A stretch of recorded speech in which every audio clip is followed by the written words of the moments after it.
दोस्तों आज तारीख 23 जून 2024, दिन संडे रविवार, और आइए उत्तर प्रदेश की तमाम बड़ी खबरें और आज के यूपी के सभी मुख्य समाचार पर नजर डालते हैं। देखिए पहले बड़ी अच्छी खबर, अब अगर आपको उत्तर प्रदेश में कहीं रेंट पर लेना है, यानी दुकान मकान रूम वगैरह किराए लेना है, तो अब आपका काम आसान हो जाएगा। योगी सरकार की तरफ से एक बड़ा फैसला लिया गया है, जिसमें सीएम ने निर्देश दिया, मेक रेंट एग्रीमेंट इजी। देखिए मुख्यमंत्री का निर्देश, कम करें रेंट एग्रीमेंट के स्टाम्प शुल्क। सीएम योगी आदित्यनाथ ने ऑनलाइन रजिस्ट्रेशन रूल्स 2024 का प्रेजेंटेशन भी देखा और इस दौरान अधिकारियों को निर्देश दिया कि आवासीय, अनावासीय और व्यावसायिक संपत्ति के रेंट एग्रीमेंट के स्टाम्प रजिस्ट्रेशन शुल्क को कम किया जाए और रेंट एग्रीमेंट की प्रक्रिया को भी आसान सरल बनाया जाए, है ना। चलिए अगली बड़ी अच्छी खबर है, प्रदेश में होमगार्ड स्वयं सेवक के रूप में तैनात होंगे अब आपदा मित्र। मुख्यमंत्री योगी आदित्यनाथ ने नियमावली तैयार करने के निर्देश भी दिए। साथ में एक और बड़ा फैसला लिया है कि प्रदेश में 42,000 होमगार्ड की भर्ती की जाएगी। जी हाँ, देखिए बड़ी खबर, मुख्यमंत्री योगी आदित्यनाथ ने कैबिनेट की बैठक की और उसमें फैसला लिया कि 42,000 होमगार्ड स्वयं सेवकों की भर्ती की जाएगी और 2 चरणों में तैनाती होगी। जल्दी ये भर्ती प्रक्रिया भी शुरू होगी। इसके अलावा भी योगी कैबिनेट में कुछ और बड़े फैसले लिए गए। देखिए आप, राज्य कर्मचारियों, शिक्षण संस्थाओं और निकाय कर्मचारियों का भी महंगाई भत्ता बढ़ा दिया। इस संबंध में भी आदेश जारी कर दिया और ये जो बढ़ा हुआ महंगाई भत्ता है, इसकी राशि का भुगतान इसी महीने 1 जून 2024 से नकद किया जाएगा। अखिल भारतीय सेवा वाले अधिकारियों को भी अब इसका फायदा मिल पाएगा। बेसिकली कितने प्रतिशत महंगाई भत्ते में बढ़ोतरी की गई है देख सकते हैं आप जानकारी। यूपी के कर्मचारियों को अब ऐसे मिलेगा 5 महीने का एरियर, 9% डीए बढ़ोतरी के साथ ही सीएम योगी ने यह आदेश जारी किया है। और देखिए छठे के बाद अब 5वें वेतनमान वाले यूपी कर्मचारियों को भी राहत दी है। योगी सरकार ने इनका भी 16% महंगाई भत्ता बढ़ा दिया है, यानी जो 5th पे कमीशन वाले कर्मचारी हैं उनको भी इसका फायदा मिल पाएगा। और भी ज्यादा जानकारी आप देख सकते हैं, ये 1 जून से ही महंगाई भत्ते का बढ़ा हुआ फायदा मिलेगा। और वहीं देखिए योगी आदित्यनाथ ने अधिकारियों को एक और सख्त निर्देश दिया, कहा बिजली बिल के नाम पर उपभोक्ताओं को किसी भी सूरत में परेशान न किया जाए। मुख्यमंत्री ने निर्देश देते हुए कहा कि समय पर और बिना त्रुटि के हर उपभोक्ता के घर तक पहुंचाएं बिजली का बिल और उपभोक्ताओं को भी बिजली बिल समय से जमा करने के लिए प्रोत्साहित करें। ये मतलब बिजली की कई शिकायतें आ रही थी बिजली बिल को लेकर लोगों की, तो उसके बाद सीएम योगी ने निर्देश दिए, कहा कि ओटीएस स्कीम के लिए भी लोगों को जागरूक करें,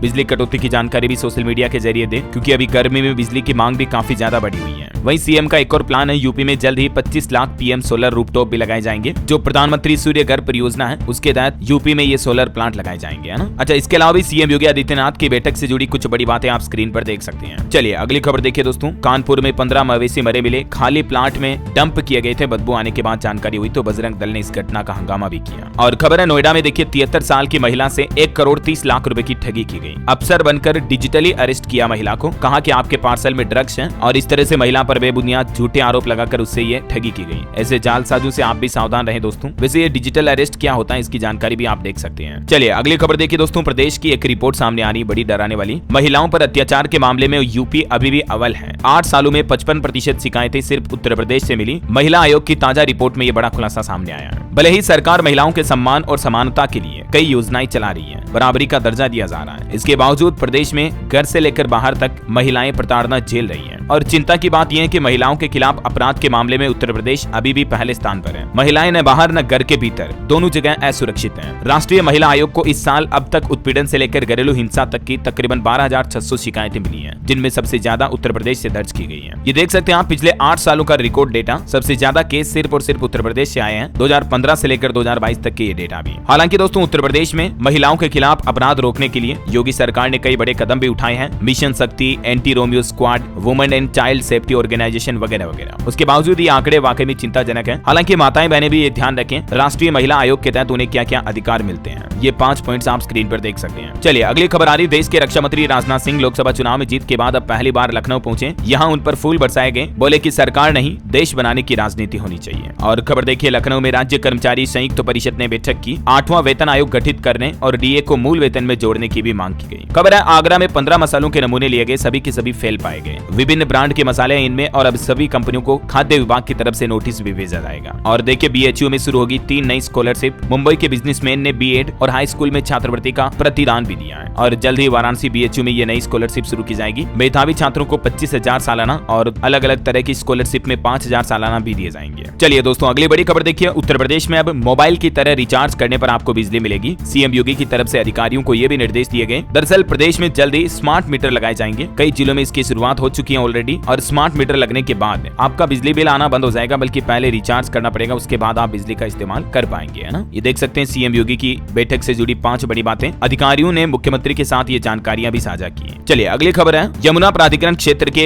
जेवर एयरपोर्ट के रास्ते से हटाए जाएंगे 600 पेड़ और इसके लिए किसानों को 58 लाख का मुआवजा भी मिलेगा। हालांकि अच्छी बात यह कि इनसे 10 गुना पेड़ और प्राधिकरण लगाएगा भी, तो इससे प्रकृति को नुकसान नहीं होगा, है ना। चलिए अगली खबर आ रही है, कानून व्यवस्था दुरुस्त करने के लिए पुलिस कर्मचारियों के तबादलों का दौर जारी है। अब 10 और दरोगा तबादले किए गए, मतलब ट्रांसफर किया गया। 5 दिन में 83 पुलिसकर्मी व 10 दरोगाओं की तैनाती में फेरबदल हुआ। फर्रुखाबाद पुलिस प्रशासन में ये ट्रांसफर का दौर जारी है। और खबर देखिए, सीएम योगी से मिले बिसोली के विधायक, बाईपास निर्माण की मांग उठाई। राज्यसभा चुनाव में की थी बीजेपी के पक्ष में क्रॉस वोटिंग। रेलवे से खबर है, सहारनपुर से चलेगी 2 स्पेशल ट्रेनें, अंबाला से सहरसा और बिलासपुर से अमृतसर के बीच चलेगी। गर्मियों में यात्रियों को राहत मिलेगी। और वहीं देखिए आप, गोरखपुर में नहीं चलेगा अब खुले में कचरा। नगर निगम की तरफ से तैयारी शुरू की गई। राष्ट्रीय स्तर पर कार्यशाला का भी आयोजन होगा। बड़ी खबर है, कानपुर की पुलिस अब और हाईटेक हुई। अपराधियों की खेड़ नहीं, फिंगरप्रिंट और फोटो के साथ साथ अब आवाज का सैंपल और आंखों की रेटिना का डेटा भी लेगी अब यूपी पुलिस, ताकि अपराधियों का रिकॉर्ड ब्यौरा रखा जा सके। चलिए बड़ी अच्छी खबर है, गोरखपुर में 10,000 लोगों को मिलेगा रोजगार। अदानी ग्रुप समेत 7 बड़ी कंपनियां यहां निवेश करने जा रही हैं। गीडा में जमीन की डिमांड भी बढ़ी है।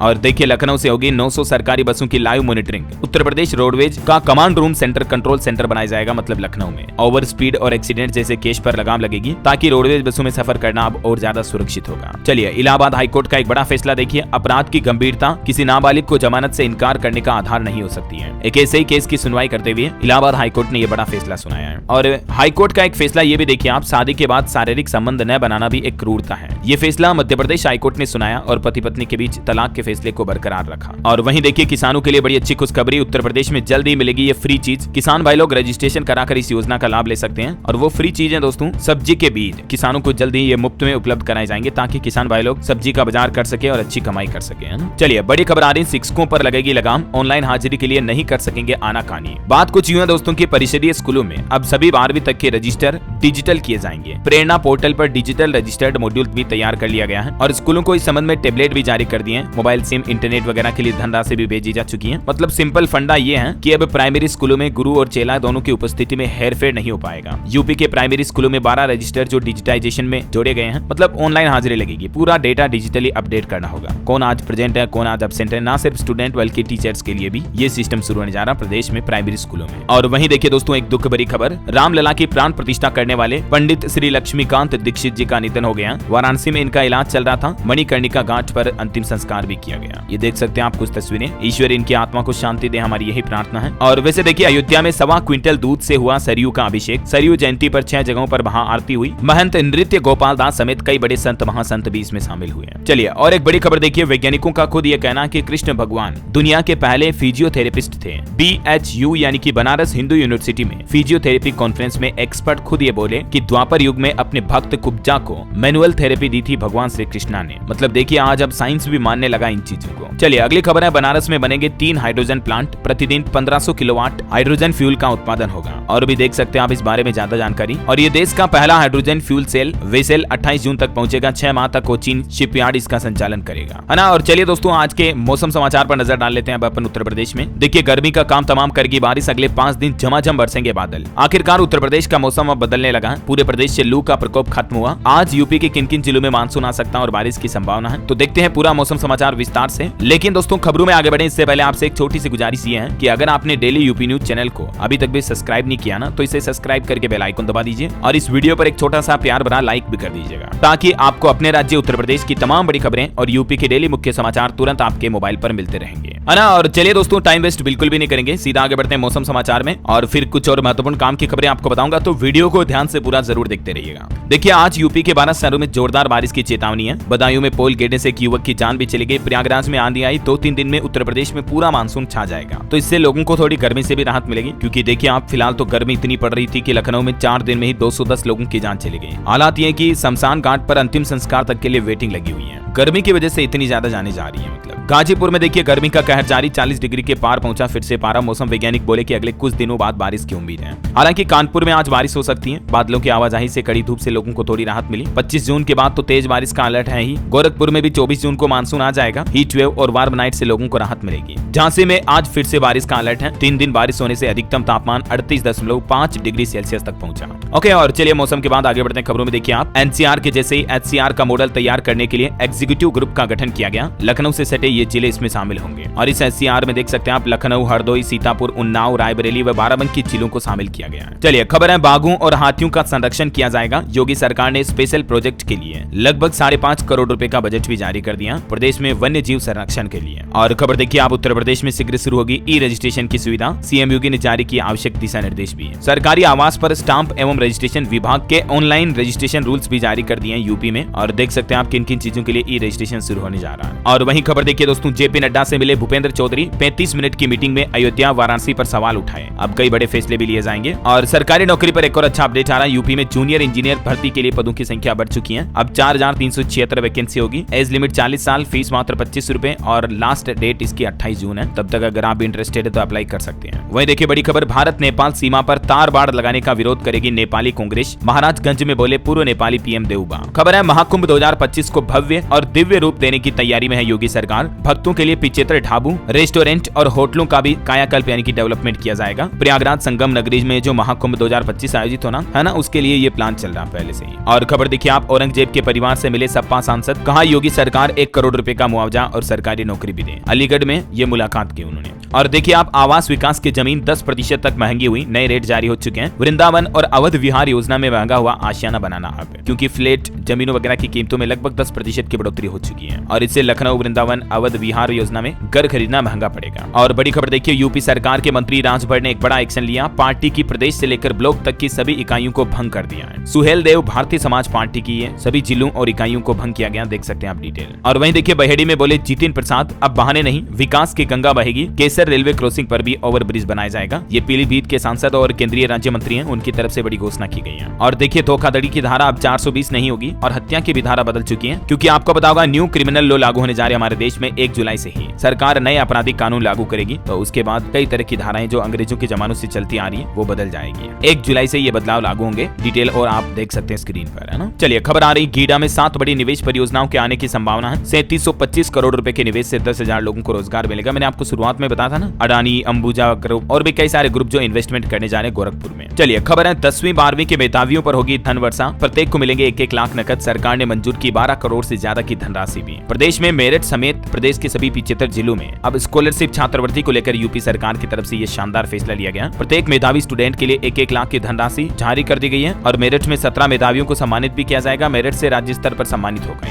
है ना। और चलिए अगली बड़ी खबर देखिए आप, रेलवे प्लेटफॉर्म टिकट अब सस्ता होगा। सोलर कुकर महंगा होगा। जीएसटी काउंसिल की बैठक में 6 बड़े फैसले लिए गए। वैसे तो ये 53वीं जीएसटी काउंसिल की बैठक हुई वित्त मंत्री निर्मला सीतारमण की अध्यक्षता में, लेकिन ये नई सरकार की पहली काउंसिल मीटिंग थी और इसमें कई महत्वपूर्ण फैसले लिए गए, जैसे भारतीय रेलवे द्वारा दी जाने वाली काफी सेवाएं सस्ती होगी, प्लेटफॉर्म टिकट समेत। हालांकि सोलर कुकर पर 12% जीएसटी लगाने को मंजूरी मिली, तो इससे ये थोड़ा महंगा होगा। दूध पर भी फैसला लिया गया। जीएसटी काउंसिल में कई बड़े ऐलान हुए। देखिए आप, सभी तरह के दूध के जो डिब्बे आते हैं, मिल्क कैन, उन पर भी 12% जीएसटी टैक्स लगेगा। और कार्टन बॉक्स पर जीएसटी की दरें कम होगी, तो इससे व्यापारियों को लाभ होगा। सेब कार्टन बॉक्स पर 18 से घटाकर 12% ही जीएसटी कर दिया है। और बाकी रेल यात्रियों को तो फायदा होगा, प्लेटफॉर्म टिकट सस्ते होंगे, उन पर जीएसटी नहीं देना पड़ेगा। इसके अलावा रेलवे स्टेशन पर चलने वाली बैटरी संचालित कार और वेटिंग रूम पर भी जीएसटी से छूट मिलेगी। वहीं वित्त मंत्री का कहना है कि आधार कार्ड से लगेगी फर्जी इनपुट टैक्स क्रेडिट पर लगाम। दरअसल वित्त मंत्री निर्मला सीतारमण ने नया प्लान बनाया है। जीएसटी मीटिंग में फर्जी बिलों पर रोक लगाने के लिए अब बायोमेट्रिक जरूरी होगा। वित्त मंत्री का कहना है कि ये फर्जी बिलों पर रोक लगाने के लिए चरणबद्ध तरीके से पूरे देश में बायोमेट्रिक ऑथेंटिकेशन सिस्टम लागू किया जाएगा। अच्छा, इसके अलावा जीएसटी काउंसिल का एक और बड़ा फैसला रहा, हॉस्टल फीस पर भी अब आपको टैक्स नहीं देना पड़ेगा, तो इससे स्टूडेंट वगैरह को राहत मिलेगी। और भी कौन कौन से 6 बड़े फैसले हुए हैं दोस्तों, तो आप स्क्रीन पर देख सकते हैं ये पूरी जानकारी। सेक्शन 73 के तहत भेजे नोटिस पर ब्याज और जुर्माना माफ किया जाएगा। सोलर कुकर,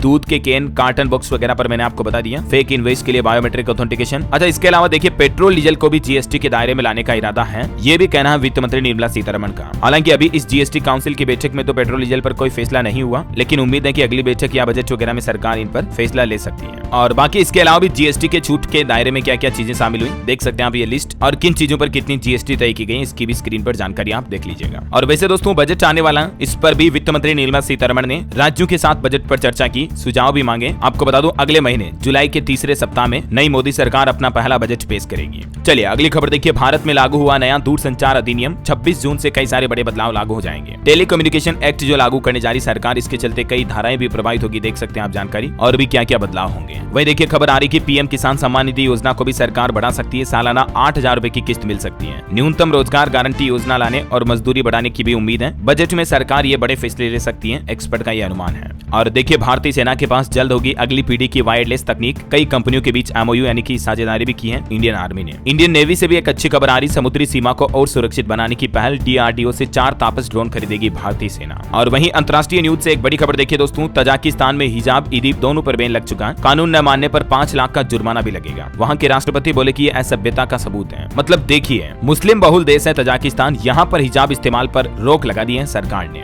इसके अलावा भी ईद के त्योहार पर बच्चों को दी जाने वाली ईदी को भी बैन कर दिया है। तजाकिस्तान में महिलाओं के हिजाब पहनने पर सरकार ने ये पाबंदी लगाई है। और वहीं देखिए वैज्ञानिकों की एक रिपोर्ट सामने आ रही, कैंसर का खतरा बढ़ाता है मोटापा। ताजा स्टडी में ये चौंकाने वाला खुलासा हुआ कि मोटापा वैसे तो कई गंभीर स्वास्थ्य समस्याओं का शिकार बनाता ही है, लेकिन इससे कैंसर भी बढ़ने की संभावना रहती है। इसलिए फिट रहें, व्यायाम, योगा, एक्सरसाइज करते रहें, है ना। खबर आ रही दोस्तों 26 बैंकों ने अभी तक बीबीपीएस सिस्टम लागू नहीं किया। इसके चलते 1 जुलाई से इन बैंकों के क्रेडिट कार्ड का बिल आप फोन पे, क्रेडिट या इस तरह के पेमेंट ऐप से जमा नहीं कर पाएंगे। बीबीपीएस मतलब भारत बिल पेमेंट सिस्टम लागू करने का आदेश जारी किया था। 1 जुलाई तक की समय सीमा भी दी थी सभी बैंकों को आरबीआई के द्वारा। तो अब आप फिनटेक कंपनियों के जरिए पेमेंट नहीं कर पाएंगे इन बैंकों से जिन्होंने बीबीपीएस सिस्टम लागू नहीं किया है। उसमें कौन कौन से बैंक शामिल है ये लिस्ट भी आप देख सकते हैं। इनमें से 5 ने लागू कर दिया, 5 ने नहीं किया। चलिए खबर आ रही, बांग्लादेश को भारत सरकार ने बड़ी सौगात दी है। ई मेडिकल वीजा शुरू करेगा भारत। आपको पता होगा अभी बांग्लादेश की प्रधानमंत्री शेख हसीना भारत दौरे पर आई हुई है। पीएम मोदी ने इनका रेड कारपेट पर वेलकम भी किया। और इस दौरान बांग्लादेशी पीएम बोले कि 54 नदियां हमें जोड़ती हैं। भारत बांग्लादेश मिलकर लॉन्च करेंगे मैत्री सैटेलाइट भी। और इसी बीच पीएम ने एक बड़ा फैसला लिया, ई मेडिकल वीजा के जरिए अब बांग्लादेश के लोग भारत में आकर आसानी से इलाज करवा पाएंगे। देश के राष्ट्रपति द्रौपदी मुर्मू से भी उन्होंने मुलाकात की। राष्ट्रपति भवन में कई अहम मुद्दों पर चर्चा हुई। और इस दौरे के दौरान टोटल 10 अहम समझौते हुए भारत बांग्लादेश के बीच। देखिए जिसमें किसानों के लिए भी अच्छी खबर है। भारतीय कपास के निर्यात में 67% बढ़ोतरी की उम्मीद है, क्योंकि बांग्लादेश में मांग बढ़ने से भारतीय किसानों को लाभ होगा, एक्सपोर्ट बढ़ेगा। तो इसके अलावा भारत बांग्लादेश के रंगपुर में भी एक नया वाणिज्य दूतावास खोलेगा, है ना। तो ये कुछ फैसले रहे बांग्लादेश भारत के बीच। और चलिए अगली खबर आ रही है, अब आपको प्याज की महंगाई नहीं रुलाएगी, क्योंकि सरकार ने 71,000 टन प्याज का बफर स्टॉक खरीदा है। वैसे सरकार का टोटल प्लान है 5 लाख टन प्याज खरीदने का, लेकिन अभी बढ़ती महंगाई के बीच 71,000 टन प्याज खरीद लिया है, जिससे ज्यादातर हिस्सों में मानसून की प्रोग्रेस के साथ प्याज की रिटेल कीमतों में कमी आने की उम्मीद है। और वहीं देखिए नीट एग्जाम पर बड़ी खबर, कानपुर समेत प्रदेश के कई जिलों में स्टूडेंट ने नीट एग्जाम को रद्द करने की मांग भी की। और अब नीट पेपर मामले में भी केंद्र सरकार ने एक्शन लेते हुए एक हाई लेवल कमेटी बनाई है। और ये कमेटी 2 महीनों के अंदर जांच करेगी, फिर रिपोर्ट सरकार को सौंपेगी। वैसे एक बड़ा खुलासा ये सामने आ रहा कि नीट का पेपर झारखंड राज्य से लीक हुआ। 6 लोगों को इस संबंध में गिरफ्तार भी कर लिया है। जली बुकलेट का नंबर हजारीबाग का मिला। प्रोफेसर ने पेपर व्हाट्सएप पर मास्टरमाइंड को भेजा था। और इसी बीच केंद्र सरकार ने एक और फैसला लिया, एनटीए के डायरेक्टर सुबोध कुमार को भी हटा दिया। प्रदीप सिंह खरोला अब नए डीजी बनाए गए। नीट यूजी परीक्षा की जांच सीबीआई को सौंप दी गई है, क्योंकि नीट विवाद के बीच सुप्रीम कोर्ट में भी 5वीं याचिका दायर की गई, जिसमें सभी कैंडिडेट्स की परीक्षा को रद्द करने और पेपर लीक की जांच सीबीआई और ईडी से करवाने की मांग की है। अब देखते हैं सुप्रीम कोर्ट की तरफ से इस मामले पर क्या फैसला आता है। अपडेट मैं आपको बता ही दूंगा। और बाकी रोजाना इसी तरह की काम की महत्वपूर्ण बड़ी खबरें देखते रहने के लिए आप हमारे channel daily UP news channel को और डीएलएस न्यूज दोनों को सब्सक्राइब कर लेना।